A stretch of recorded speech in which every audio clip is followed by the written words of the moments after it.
The mom test. How to talk to customers and figure out if your business is a good idea when everyone is lying to you. Written by Rob Fitzpatrick and narrated by the author, Rob Fitzpatrick.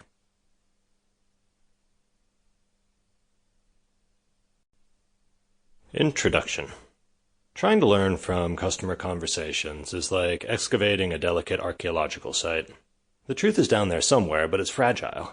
With each blow from your shovel, you get closer to the truth, but you're also liable to smash that truth into a million little pieces if you use too blunt of a learning instrument.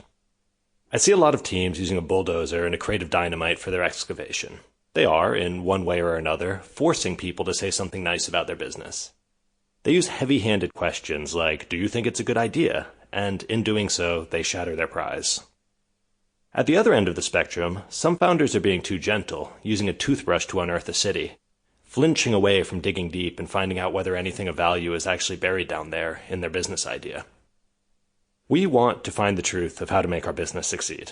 We need to dig for it and dig deep. But every question we ask carries the very real possibility of biasing the person we're talking to and rendering the whole exercise pointless. It happens more than you'd ever imagine. The truth is our goal, and questions are our tools, but we must learn to wield them. It's delicate work and well worth learning. There's treasure below. Talking to customers is hard. We know we ought to talk to customers, and many of us even do talk to customers, but we still end up building stuff that nobody buys. And isn't that exactly what talking to people is meant to prevent?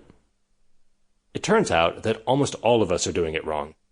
I've made these mistakes myself, and I've seen them happen 100 times over with other founders.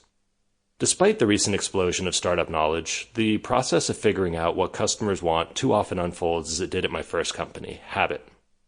We were building social advertising tech, and I was distraught. We spent 3 years working our hearts out.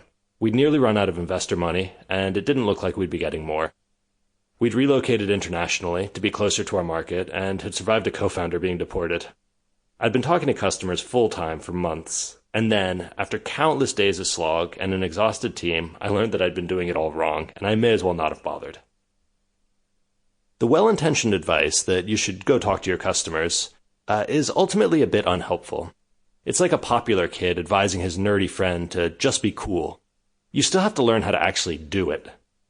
These conversations take time. They're easy to screw up, and they go wrong in a nefarious way. Bad customer conversations aren't just useless. Worse, they convince you that you're on the right path, even when you're not. They give you a false positive that causes you to overinvest your cash, your time. Sample complete. Ready to continue?